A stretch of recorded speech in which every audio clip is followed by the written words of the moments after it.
ज्ञान वाणी का नव उपहार, पहुंची शिक्षा के द्वार, पढ़े लिखे और बने कुशल, ज्ञान वाणी का उद्देश्य सफल। ज्ञान वाणी। नमस्कार श्रोताओं, साप्ताहिक ज्ञान पत्रिका के एक और नवीन अंक को लेकर मैं हूं आपके साथ वंदना दत्ता। आइए जानते हैं क्या कुछ खास है आज के इस अंक में। स्टूडेंट्स पार्क सेगमेंट के अंतर्गत आप सुनेंगे इग्नू के विद्यार्थी से बातचीत कि वो क्या सोचते हैं इग्नू की शिक्षा व्यवस्था के बारे में। आपका परिचय करवाएंगे इग्नू के उन विद्यार्थियों से जिन्होंने इग्नू से शिक्षा प्राप्त कर हासिल की कुछ खास उपलब्धियां, यानी वो बने हमारे अद्वितीय विद्यार्थी। ओपन माइक सेगमेंट में आपको देंगे विश्वविद्यालय से जुड़ी कुछ जानकारियां, तो वहीं विद्यार्थियों का मनोबल बढ़ाने के लिए होंगी कुछ मोटिवेशनल बातें। साथ ही आपको देंगे इग्नू से जुड़ी कुछ जानकारियां। करियर सेगमेंट में जानेंगे आप कैसे बनाएं इंफॉर्मेशन टेक्नोलॉजी में अपना करियर। स्पेशल सेगमेंट में जानेंगे शहनाई वादक बिस्मिल्लाह खां के बारे में।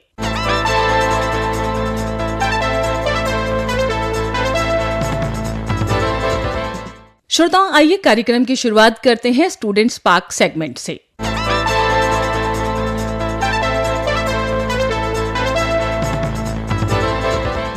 इग्नू से प्रतिवर्ष कई विद्यार्थी शिक्षा प्राप्त करते हैं। इस दौरान कैसे रहे उनके अनुभव, ये जानने की हम कोशिश भी करते हैं हमारे स्टूडेंट्स पार्क सेगमेंट के अंतर्गत। इसी क्रम में हमने बात की इग्नू से बीकॉम कर चुकी छात्रा सुनीता से। उन्होंने हमारे साथ साझा किए अपने अनुभव। आइए सुनते हैं। मैंने बीकॉम पास किया है इग्नू से। मुझे यहाँ पे काफ़ी अच्छा लगा, स्टडी मटेरियल एंड स्टाफ का कन्वर्सेशन। और यहाँ पे हमें 2 सेक्शनिंग मिलती हैं इनरोल करने के लिए, जून जुलाई और दिसंबर और जनवरी के, जो कि और कॉलेजों में नहीं है, यहाँ पे है। आपको अगर कुछ भी डिस्टेंस में करना है, मैं इसको बेस्ट यूनिवर्सिटी कहूँगी, क्योंकि 5 से 6 किलोमीटर के अंदर आपको रीजनल सेंटर मिल जाएंगे जहाँ भी आप रह रहे हैं।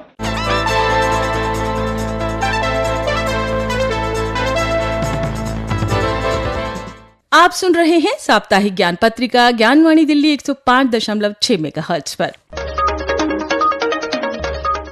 आइए अब जानते हैं इग्नू में चल रही कुछ गतिविधियों के बारे में।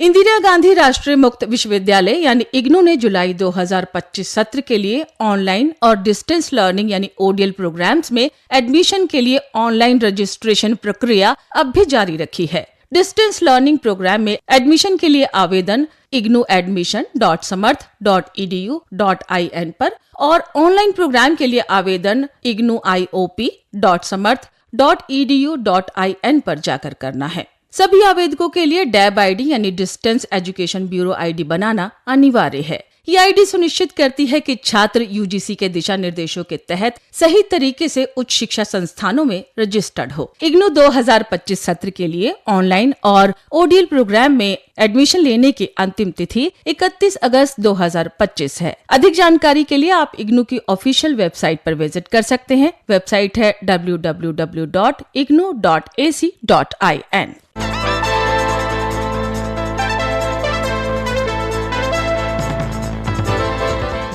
इंदिरा गांधी राष्ट्रीय मुक्त विश्वविद्यालय यानी इग्नू ने 18 अगस्त 2025 को अपने शिक्षार्थियों के लिए DECE यानी diploma in early childhood care and education की अध्ययन सामग्री अब उड़िया भाषा में भी रिलीज करती है। इसका आयोजन लोक सेवा भवन भुवनेश्वर में किया गया। कार्यक्रम में मुख्य अतिथि रही श्रीमती पार्वती परिडा, उप मुख्यमंत्री और महिला एवं बाल विकास मंत्री उड़ीसा सरकार में। कार्यक्रम की अध्यक्षता इग्नू के कुलपति प्रोफेसर उमा कांजीलाल ने की।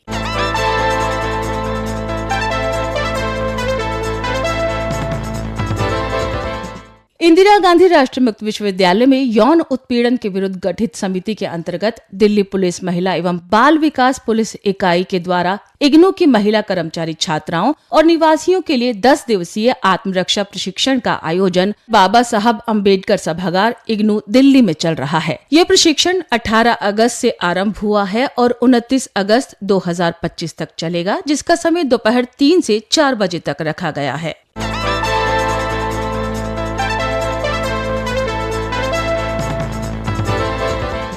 इंदिरा गांधी राष्ट्रीय मुक्त विश्वविद्यालय यानी इग्नू बेस्ट इनोवेशन अवार्ड्स 2025 के लिए प्रविष्टियां आमंत्रित कर रहा है। इग्नू अपने छात्रों में नवाचार, उद्यमिता को हमेशा बढ़ावा देता रहा है, इसलिए वो अपने इनोवेटर और एंटरप्रेन्योर स्टूडेंट्स को सपोर्ट करने के लिए सर्वश्रेष्ठ नवाचार पुरस्कार की योजना शुरू कर रहा है। इसके लिए छात्र रजिस्ट्रेशन करवा सकते हैं और अपनी इनोवेशंस को भी प्रस्तुत कर सकते हैं। इसके लिए उचित रूप से पुरस्कृत भी किया जाएगा। प्रविष्टियां भेजने की अंतिम तिथि है 30 सितंबर 2025। अधिक जानकारी के लिए आप इग्नू की ऑफिशियल वेबसाइट पर संपर्क कर सकते हैं। वेबसाइट है www.ignu.ac.in। इसी कार्यक्रम के अंतर्गत 21 अगस्त 2025 को सुबह 10:30 बजे डॉक्टर अंबेडकर सभागार के परिसर में इग्नू द्वारा इग्नू उद्यमोत्सव 2025 का आयोजन किया गया, जिसमें इग्नू के उद्यमी विद्यार्थियों ने प्रदर्शनी में अपने प्रोडक्ट से संबंधित स्टॉल लगाए। इस कार्यक्रम को इग्नू के NCIDE विभाग द्वारा आयोजित किया गया।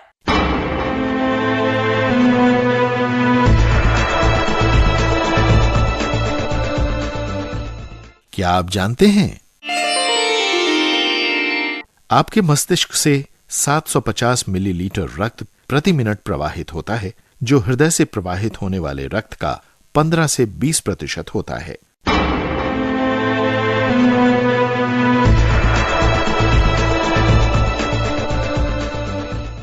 आपने ट्यून इन किया है ज्ञानवाणी दिल्ली और आप सुन रहे हैं कार्यक्रम साप्ताहिक ज्ञान पत्रिका। अब चलते हैं हमारे अद्वितीय विद्यार्थी सेगमेंट की ओर।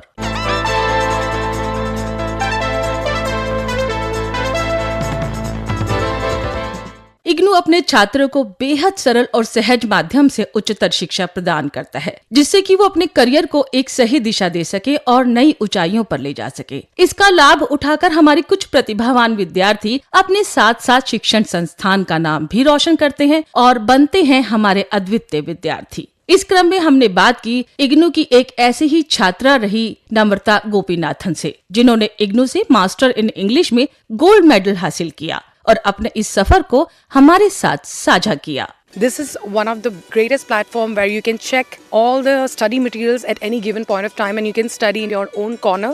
And we all think that how we can study when teachers are not available at given point of time whenever you have doubts or anything. But let me tell you that IGNOU study materials are so organized. Along with that, it is very important for us to be organized when you're studying. That helps you to prepare timely and give your exam on time. I'm truly indebted to IGNOU as a university. I would say that every point of time your regional center helps you in clearing your doubts whenever you have. All type of accessibility is there. We feel all the inhibitions would be completely dissolved.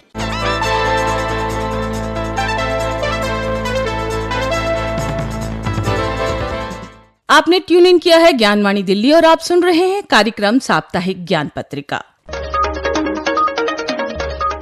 आइए अब बात करते हैं हमारे अद्वितीय विद्यार्थी segment की।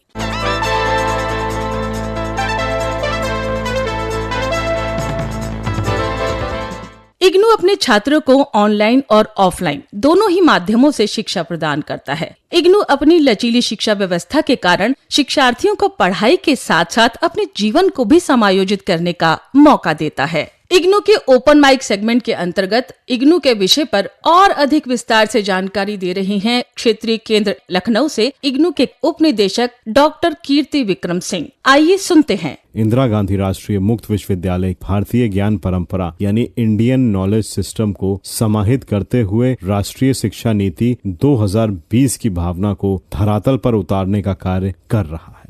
इग्नू आज केवल एक विश्वविद्यालय नहीं बल्कि ज्ञान का एक विशाल केंद्र है, जो शिक्षा सबके लिए और शिक्षा आपके द्वार के लक्ष्य को साकार कर रहा है। अब अगर हम बात करें राष्ट्रीय शिक्षा नीति और भारतीय ज्ञान परंपरा की, तो विश्वविद्यालय का ये प्रयास है कि एनईपी में जो वर्णित विषय हैं उनको इग्नू की टीचिंग एंड लर्निंग मेथोडोलॉजी में इंटीग्रेट किया जाए। एनईपी 2020 में लचीलापन एक मुख्य तत्व है। लचीलापन यानी फ्लेक्सिबिलिटी। इग्नू के कोर्स विद्यार्थियों को अपनी सुविधानुसार पढ़ने, परीक्षा देने और समय बढ़ाने की सुविधा देते हैं। इग्नू अपने पाठ्यक्रमों को भारतीय भाषाओं में संचालित करता है। भारतीय ज्ञान परंपरा से जुड़े बहुत सारे पाठ्यक्रम इग्नू में संचालित किए जाते हैं। राष्ट्रीय शिक्षा नीति का एक मुख्य उद्देश्य है कि ग्रामीण एवं वंचित वर्गों को शिक्षा से जोड़ा जाए। इसके लिए इग्नू भी प्रयासरत है।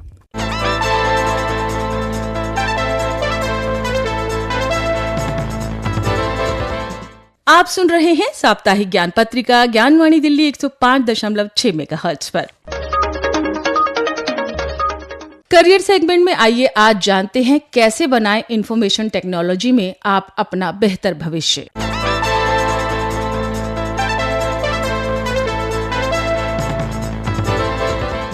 इंफॉर्मेशन टेक्नोलॉजी एक बहुत ही बड़ा और तेजी से बढ़ता हुआ क्षेत्र है जहां करियर के अब कई बेहतरीन अवसर मौजूद हैं, जैसे सॉफ्टवेयर डेवलपर, जिसमें मोबाइल ऐप, वेबसाइट और बड़े सॉफ्टवेयर सिस्टम बनाना शामिल है। तो वहीं डेटा साइंटिस्ट, डेटा एनालिसिस्ट ये एक उच्च मांग वाला क्षेत्र है। इसके अतिरिक्त साइबर सुरक्षा विशेषज्ञ के रूप में भी आप काम कर सकते हैं, जिसमें कंप्यूटर सिस्टम और नेटवर्क को हैकिंग और डेटा चोरी से बचाना होता है। तो वहीं क्लाउड इंजीनियर की भी आजकल बहुत डिमांड है, जो क्लाउड इंफ्रास्ट्रक्चर को मैनेज करने वाले पेशेवरों के रूप में काम करते हैं। इसके अतिरिक्त नेटवर्क एडमिनिस्ट्रेटर के रूप में भी आप काम कर सकते हैं। अब बात करते हैं कि इसके लिए क्या है जरूरी योग्यता और कौशल। शैक्षिक योग्यता की बात करें तो ज्यादातर आईटी नौकरियों के लिए कंप्यूटर साइंस, इंफॉर्मेशन टेक्नोलॉजी या संबंधित क्षेत्र में स्नातक की डिग्री, बीटेक, बीई, बीसीए या फिर बीएससी की आवश्यकता पड़ती है। तकनीकी कौशल में आप जाना चाहते हैं तो उसकी प्रोग्रामिंग भाषाओं से भी आपका परिचय होना चाहिए, जैसे जावा, पाइथन और जावास्क्रिप्ट। इसकी अच्छी समझ होना जरूरी है। अच्छी समस्या समाधान की क्षमता भी आपके अंदर होनी चाहिए। लॉजिकल थिंकिंग और कम्युनिकेशन स्किल्स भी बहुत जरूरी है। आईटी क्षेत्र में लगातार बदलने वाली टेक्नोलॉजी के कारण आपको लगातार सीखना होता है और अपने नए कौशल को भी अपडेट करना बहुत जरूरी है। ग्लोबल अवसर की बात करें तो आईटी में विदेशों में भी नौकरियां आसानी से मिल जाती हैं। आईटी सेक्टर में भविष्य बहुत उज्जवल है। एआई, मशीन लर्निंग, ब्लॉकचेन और क्लाउड कंप्यूटिंग जैसे क्षेत्रों की मांग भी निरंतर बढ़ रही है। भारत में भी आईटी सेक्टर में लाखों नई नौकरियां पैदा होने की उम्मीद है। तो ये थी जानकारी कि कैसे बनाएं इंफॉर्मेशन टेक्नोलॉजी में आप अपना करियर।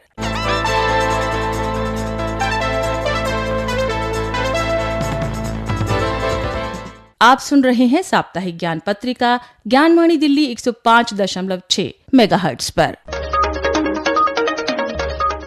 स्पेशल सेगमेंट में आइए आज आपका परिचय करवाते हैं भारतीय संगीत के विश्वविख्यात शहनाई वादक बिस्मिल्लाह खां से।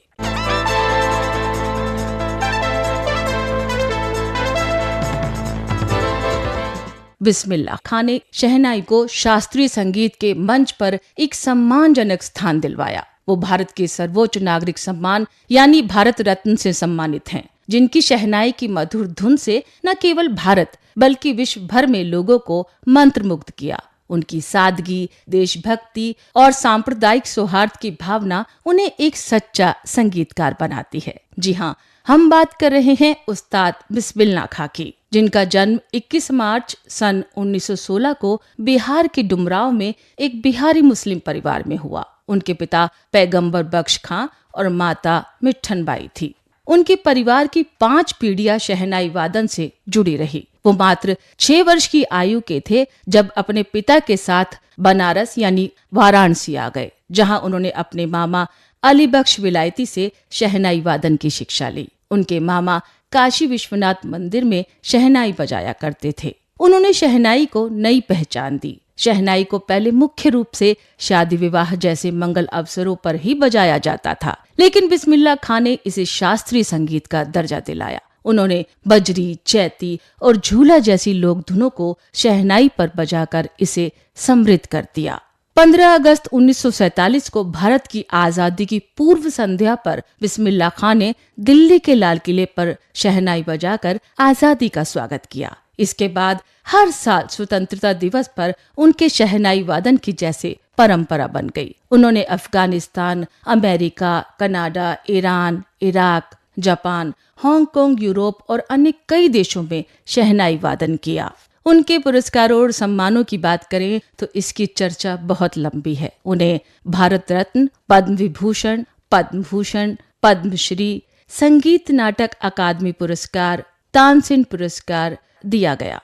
बिस्मिल्लाह खां बेहद सादगी से रहते थे। वे रिक्शा से यात्रा करते और साधारण भोजन जैसे चावल दाल पसंद किया करते। 21 अगस्त सन 2006 को उनका निधन हो गया।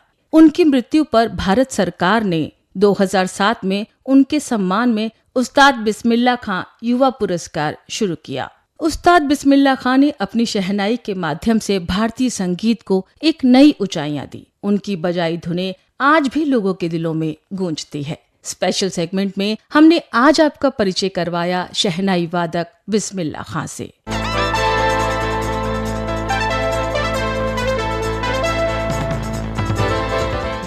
आप सुन रहे हैं साप्ताहिक ज्ञान पत्रिका ज्ञानवाणी दिल्ली 105.6 मेगाहर्ट्ज पर।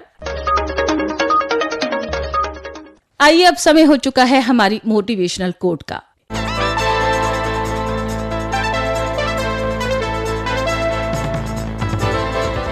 मोटिवेशनल सेगमेंट में आज जानते हैं श्री अरविंदो घोष के विचार। वो कहते हैं, मनुष्य का असली कार्य अपने भीतर की दिव्यता को खोजना और उसे प्रकट करना है।